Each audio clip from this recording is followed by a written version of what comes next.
This is the New York City FC Pregame Live. Tonight, New York City head north of the border to take on the Vancouver Whitecaps. And now, here are your hosts, Glenn Crooks and Matty Lawrence.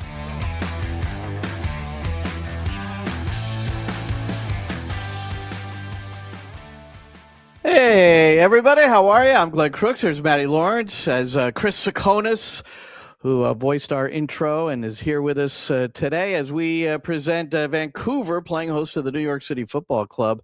And it's the Pacific Northwest for New York City on this occasion.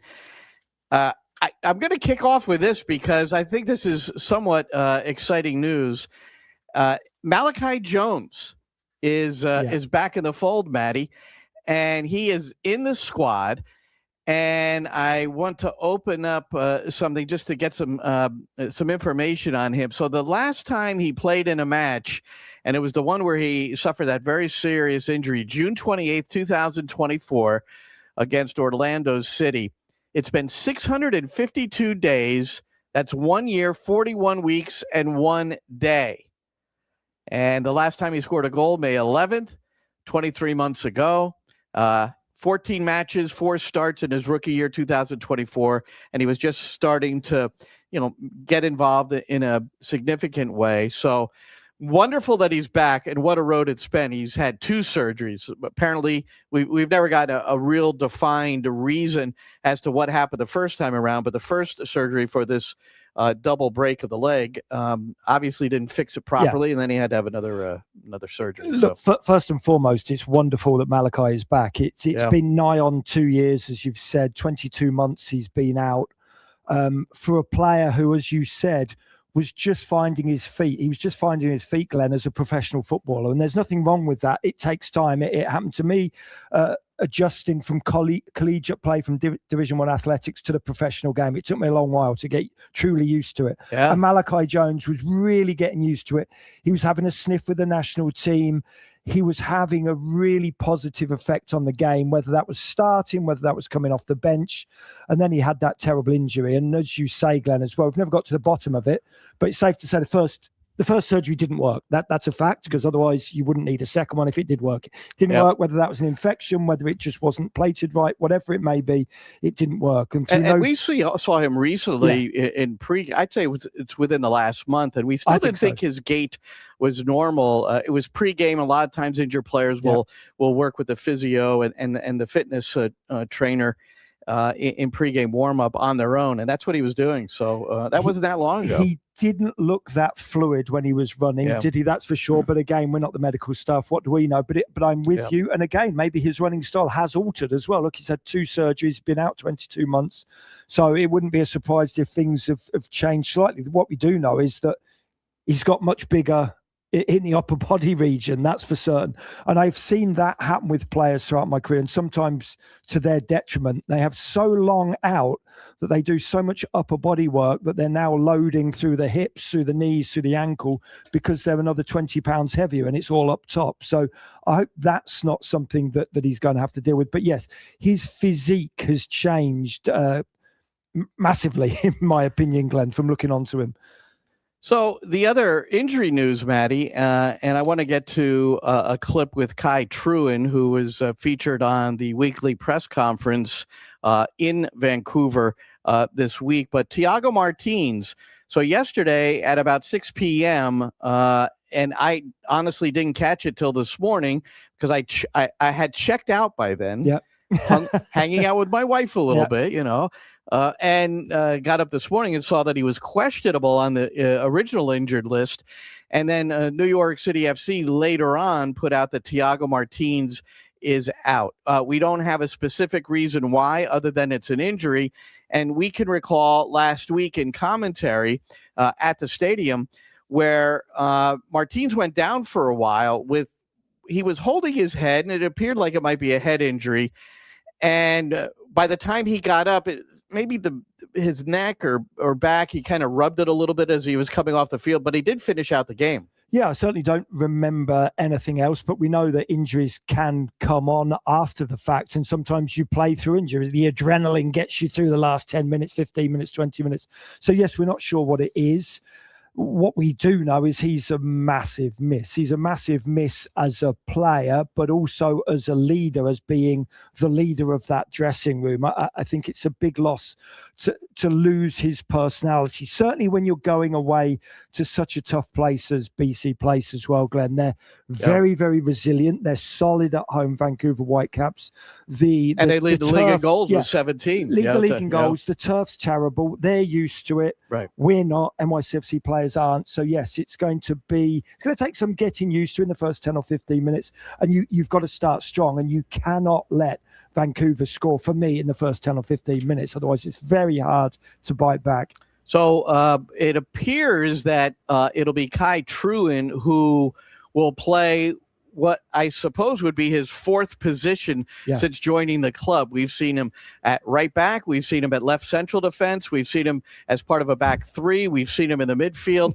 And he's going to play, this would be number 5 then. Yeah. He's going to play right central defense at a back 4, it would appear. So he was at this presser, and I thought, and this is before I knew anything about Martins, I just asked him about, is there anything in particular that he feels that he's grabbed onto, which has really aided in his versatility? I don't know what it is, to be honest. I just, probably just my attitude towards that role as a player. You know, I'm happy, because I'm so happy to do any role for the team. You know, it probably helps me in that way. I think there's a lot of things that are similar to, especially as a defender, playing across the whole back four. It doesn't matter if you're on the left or the right, or right back or left back. You know, there's still basic things that you need to be that you need to focus on and be able to do, and then just trying to keep it as simple as I can with the ball has probably helped me. I feel like I have quite a good engine as well. I'm able to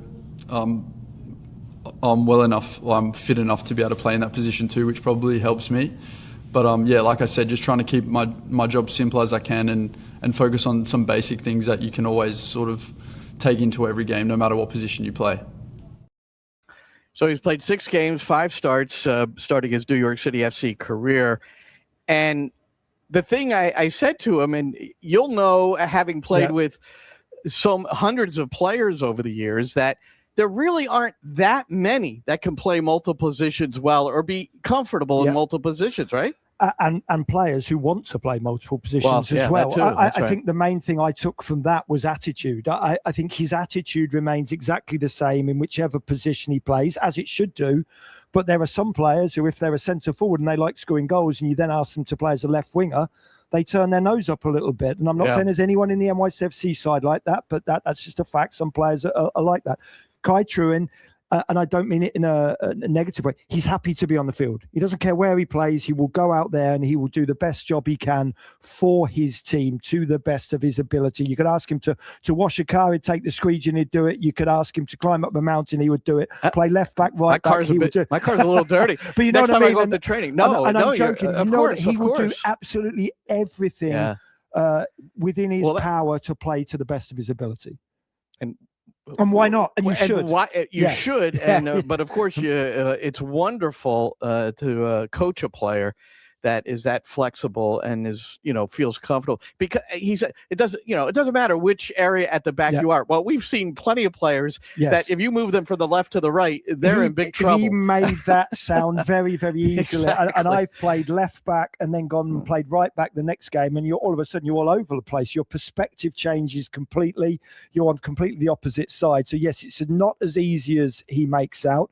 But in his mind, he sees it as easy, so it does become a little bit easier for him, Glenn. I love that attitude. I love the fact that he's got a small ego, because it doesn't matter. It's what's best for the team, I will do it. And there's not that many players like that around, Glenn. It doesn't matter. He will do whatever job it takes. Give him a job and he will do it, as I say. There are not that many professional footballers like that. So last week in the 1-1 draw with St. Louis, we'll get back to Vancouver in a moment, but now while we're focusing on the back line, I presented the question to Pascal at for the pregame show, which is coming up at 7:15. You can hear the entire 13-minute interview with the Profe. And so in commentary, and this is what I love about doing the games with Matty, especially when he looks at the back and sees things happening, because over the years we've been doing this, he has pretty much repelled any movement at the back or substitutions or rearrangements when you have a 1-goal lead and things have been going pretty well. Well, 3 changes were made, not necessarily in personnel, but movement along the back line. So I did ask Pascal specifically, and I named the players here too. So here was his response, Matty, because after these changes were made, eventually St. Louis down a goal, they tie it up on a service that wasn't denied and a free header in front of Matt Freese. I do want to ask about a coaching decision, and that is the way you dealt with your back line in the latter stages of the game. Because in essence, you made 3 changes by moving Truant out wide right, and then Raul Gustavo comes in and Nico Cavallo, and then Kevin O'Toole goes into the midfield with Johnny Shore. So when you look at that group of 6, it's a group that hasn't played together that much, and now you're protecting this 1-goal lead in essence. So what went into the decisions there? Yeah, well, like you mentioned just now, Glenn, it's about protecting your lead, but it's more how you protect your lead. And that's what I tried to address just now. Looking back at the changes we had to make in this game, we had the Aussies come back from a trip which took them to the other side of the world, and Ado even played 2 games, and Kai played 1 game and a short period in the first game. But Ado was finished; his casts were gone. So we tried to postpone his substitution as long as possible. But at one point, he couldn't go anymore, and so we had to take him off. And you also know at one point in the game, if you don't score the second one and they take more risk in their play, they will look for moments through the air as well. So with the height of Raul Gustavo next to Thiago Martins, that is something that we anticipated. And making sure that once they do play aerial balls, that we have the height and the power and the strength and the physicality to deal with these type of situations. The changes that we've made were according to what we thought would be the game state and the game flow at the time. The issue I have is what I said just now. When you sit deep, it doesn't mean you become passive. You have to stay aggressive on the front foot in a low block. You have to make sure, if you go back to the goal, which we conceded, you stay aggressive and you avoid balls going into the box. And if somehow you have the intensity and the urgency to defend that cross into the box, but it still goes in, you have to deal with it in the air. And that's something we failed to do in this particular moment, which cost us, like I said, the 2 points unnecessary. Here's a right-footed service towards the middle of goal, and it's in! St. Louis City has equalized in the 96th minute! And a startled, agonizing group in their Excelsior blue and Matt Freese in his purple. And at the death, St. Louis City has gained a point on the road. It's McSorley who's getting the hugs, and it was a service that was free. O'Toole could not close down quickly enough, and Matt Freese got a piece, but couldn't keep it out of the back of the net for New York City. What a ball in this is from McNaughton, the substitute to a fellow sub, McSorley. But McSorley's playing in between the 2 centre-halves. They're both Brazilian, they both speak Portuguese. Apparently they've got a good relationship, and he just sits in between the 2 of them. And Raul Gustavo watches him run in behind Thiago Martins, and it's a great little deft flick of the head from McSorley. Nothing Matt Freese can do about this. All right, well, that's why I had to bring it up with the gaffer. And Matty, I think you said it pretty clearly. So it's hard to understand and know exactly who's at fault, because it's never a single person. No. But he made it pretty clear that the fact that Kevin O'Toole did not deny the service was a pretty massive part of this. But O'Toole was on the left side of the back. Yes. Now you put him in the midfield, and things change a little bit. Yeah, and as easy as Kai Truant says it is to switch from left to right, it's really not. You lose your perspective a little bit, and it's a little bit alien to you when you've been playing for 80, 85 minutes in one position, you go somewhere else. I think the word I took there, Pascal wanted the team to be aggressive, and they were absolute the opposite. They were passive. The run because it was merely a run or jog or trot from Kevin O'Toole to stop the cross from McNaughton wasn't good enough. Always said the first principle of defending through all the years I coached, deny service. That was always the first principle. And Kevin O'Toole, he's not normally wanting for effort. Absolutely not. We normally would see him close that down properly. Yeah, and we know that it was the last few minutes of the game. We know he's tired mentally and physically, but we often say it, and we said it in our coffee break chat last Monday, if your life depends on it, could you have stopped that cross? And categorically, if his life depended on it, he could have stopped that shot and stopped that cross, sorry. Yeah. And he should have done, because it's your living, it's your worth. You have to do it. It's your profession. But as Pascal said, if it does get off, if you can't alter it, then you have to head it clear. He put Raul Gustavo in the game because of how he was in the air. So there's a failure there as well. But what the result is, you lose 2 points. I do want to put this guy up, Simon Truin, and look at that fish. So Simon, are you? Yeah, my guy. We were talking about Kai Truin. Are you a brother, a cousin? Who are you? And please let us know, because or is it just you just happen to have the same last name? And what the heck is that fish you have? I'm not a fisherman. It's a big one. I've tried to fish, and I normally don't catch anything. I'm still over in surf fishing, by the way, Matt. You got to come down again this summer and see if we can figure it out. So 1-1, you lose 2 points. Now you go to Vancouver. That was the thing we said after the game. Yeah. Now you're going to one of the most difficult facilities in soccer. There's going to be over 23,000. Whether the roof is open or not, it doesn't come wide open, so it's very loud in there. And Vancouver's been living at home this season because of they're hosting World Cup games. They're hosting 7 World Cup games, and there's no grass laid down like Gillette or Mercedes-Benz. And hold on, I've got to interrupt what I'm saying. It's his dad. That's excellent. So Simon, are you currently like 16 hours ahead of us? Are you tomorrow watching this, or do you happen to be in the city? You let us know that one too. But anyway, it's thank you. Well, we might as well, when somebody compliments us, we have to really thank you. Yeah, we'll pay you later. Especially since we're saying nice things about your kid.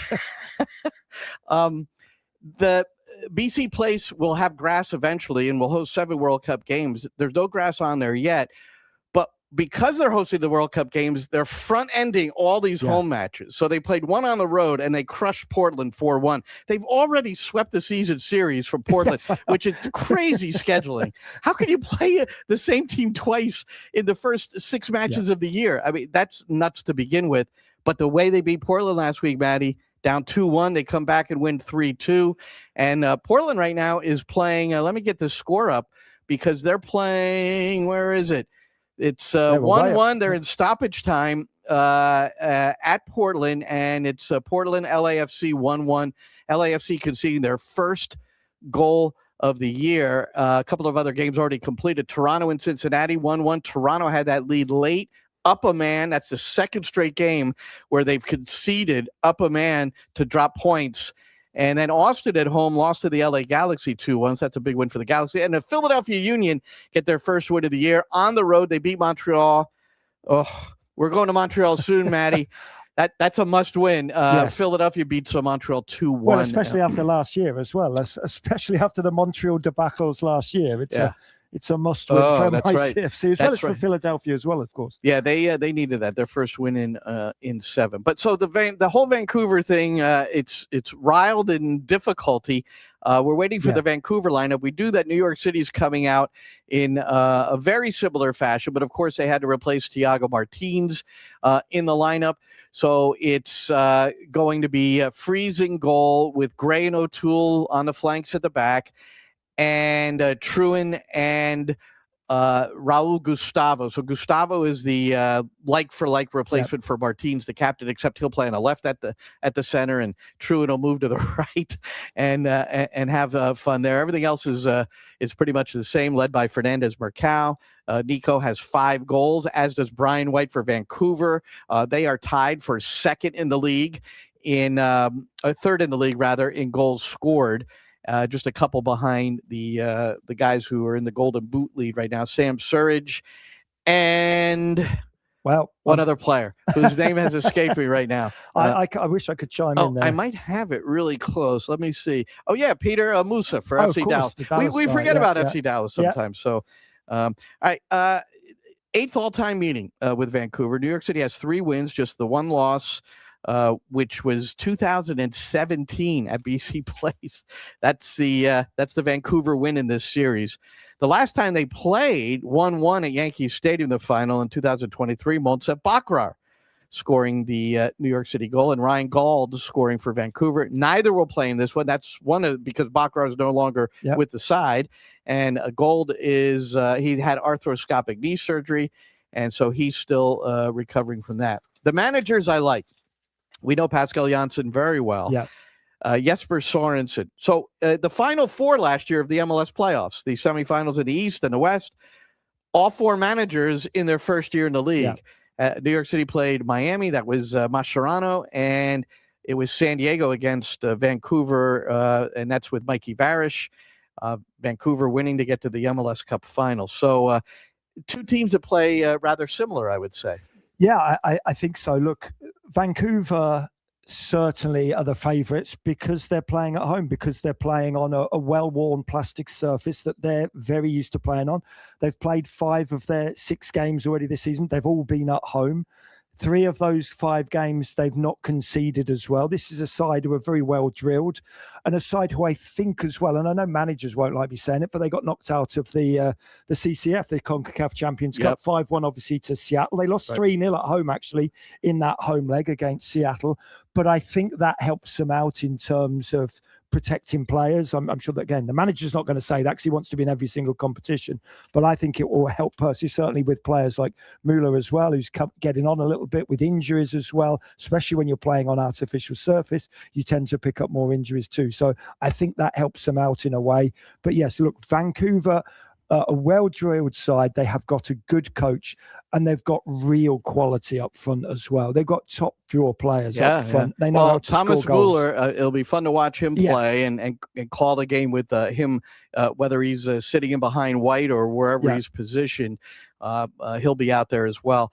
You mentioned injuries, and we mentioned it at the top that Malachi Jones is back. It's awesome that he's back. Yeah, awesome that he's back. But then when you look at the homegrown news with Drew Baera, it's really kind of startling, but it's what happens. So international break with the U19s. He suffered a torn ACL, and the club made it official this week. So that's the second player lost, Alonso Martinez, last October, to a torn knee during the break. In the presser, before I met with Pascal yesterday, he mentioned something about having discussions about how to handle this in the future. And I didn't quite know what he meant by that. So we're going to learn right now. You mentioned in your presser, you're not quite sure how to address these things when you look at it. I'm not sure what you really mean by that. I mean, if it's an international break. Well, for some reason, that didn't come through. Anyway, Pascal said that he's wondering, and I really wanted you to hear this, Matty, so I'm sorry that didn't come through. Let me try one more. You mentioned in your presser, you're not quite sure how to address these things. Good. Okay. With your sign language, it's great. Thank you. But the fact is that he thought, like, because Alonso Martinez played on this awful surface, that's a World Cup qualifier, so I don't know how you would have control over that, because that's what he was kind of inferring in the presser.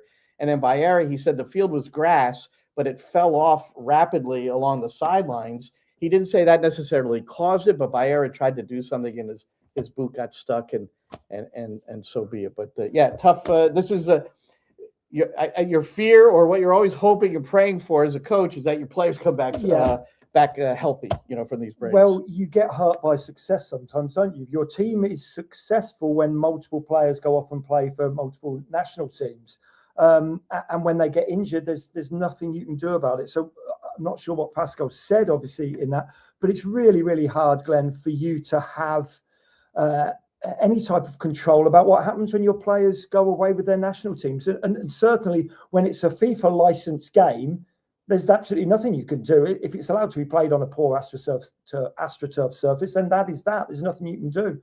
And you only need to look within MLS as well, that some of the injuries that NYCFC players have suffered on out of the artificial surface. You see Andres Pereira last year against Charlotte. I'm almost certain that injury that he suffered, well, the when club he rolled, felt that way too, that he wouldn't have broken his leg, but the way in which he did, certainly. So yes, it's a shame, but yeah, that's a measure of the success that NYCFC players have, because they're being called up by their national teams. Truin, Aidan O'Neill, there's no way in the world that you want them flying 21 hours there, 21 hours back, just coming into a game. You don't want that, but they're being rewarded for playing very well for NYCFC. So there's nothing you can do. I'm searching for this injury clip. Because I really want to play it, because I thought it was interesting. In the meantime, if we go to how about this? We've got Mauricio. It's already Sunday here because he is watching the game in Paris. Exactly. Well, it's great. Are you a New York City supporter or a Vancouver supporter? I'm going to assume New York City. And then we had KP talking about Malachi's back. Great news. Yes, awesome. This is very good news. So, all right. So we have. It's great to have Australia and France in the house here, especially Simon Truin, Kai's dad. And Simon, you may or may not know that I've interviewed your son for a bit of a featurey thing, and he told me about where he grew up at the surfing. So excellent that maybe one day I'll bring him to the Jersey Shore and he can teach me how to surf. Because I haven't done that yet, but I know he and Aidan O'Neill, they were surfing at Manhattan Beach. Yeah, so that they worked it out pretty well. How about Tati Castellanos? Where is he? There he is. Got his first Premier League brace, the former New York City striker, and it kept West Ham afloat. Unfortunately, goals against Wolves don't count. The Premier League have already said if you score against Wolves this season, that doesn't count. They're so bad. That is great. So the tiebreaker, it doesn't work. They don't include the goals scored against the. They shouldn't, but they do. All right, let's see what this is. Let's see if this is Pascal talking about injuries on the international. You mentioned in your presser you're not quite sure how to address these things when you look at it. I'm not sure what you really mean by that. I mean, if it's an international break, you have to let them go, right? No, that's true, but we do have to make sure, and that is part of the conversation that we're having within the club. I'm good. Sorry for the mishap here, but we had to break down and then come back. You mentioned in your presser you're not quite sure how to address these things when you look at it. I'm not sure what you really mean by that. I mean, if it's an international break, you have to let them go, right? No, that's true, but we do have to make sure, and that is part of the conversation that we're having within the club. Also have a voice in where they play, what kind of surface and what are the circumstances. Because if you look at the situation with Alonso, unfortunately, this game was played on turf also back in October. In Curacao, where, the much talked about Curacao, but go ahead. Yeah, but still, the surface wasn't ideal. And unfortunately, Alonso came back with a severe injury. It's very bad for the kid, for the guys in this matter, because they're not able to play the game for at least 8 to 9 months. And now with Drew having a similar injury during a similar period with the national team, it's hard, but mainly hard on the guys themselves, because they will not be able to play the game for such a long time and have to deal with a long rehab in order to get back at their level, hopefully once they finish their rehab. All right, we're going to have to bug out, but that was, you could hear him making the point, and I'm not sure how much you can control. You can't. The playing, because it's an international break and you have to release them, and then you can have a relationship with the other coaches, and I think you can always have a conversation. Yes, conversations can always be had, but while FIFA allow games to be played on AstroTurf, there's absolutely nothing you can do about it. But and I take Pascal's point. Yes, he's worried about it from his own personal point of view because he loses players, but especially, and it is kid. Drew Bayer was a kid. He's a kid, and he's now got to sit out for 8 or 9 months because of a very unfortunate incident that may not have happened on a better field. But that's life, unfortunately. Yep. But we wish him just a speedy recovery, and that's all we can do. That's all we can do. So we've got 7:15 airtime on the network, New York City FC radio network, nycfc.com/radio. Also the NYCFC app, if you have that, or the TuneIn app, which I recommend you get, if you like radio. It's radio stations worldwide, in Australia, in Paris. It's a wonderful app, and the New York City FC Radio Network is also on that app, so you can hear our games in English. You can also hear Roberto and Ariel in Spanish if you so desire. We're just getting the Vancouver lineup in. Let's see if there's anything crazy in here. Mueller is starting. Brian White is starting, as we expected. And no, it's pretty much the same 11. There's no changes from what I can tell from their win against Portland. No, Kubas is in the midfield. So the Paraguayan is in the midfield. He's been injured, so that makes sense that he comes into the midfield for Vancouver. So they've got one change. New York City has one change. Raul Gustavo in for the injured Thiago Martin. So for Matty, I'm Glenn. Thanks so much for being here, and we look forward to chatting with you about the game in just a few minutes. Take care, everybody.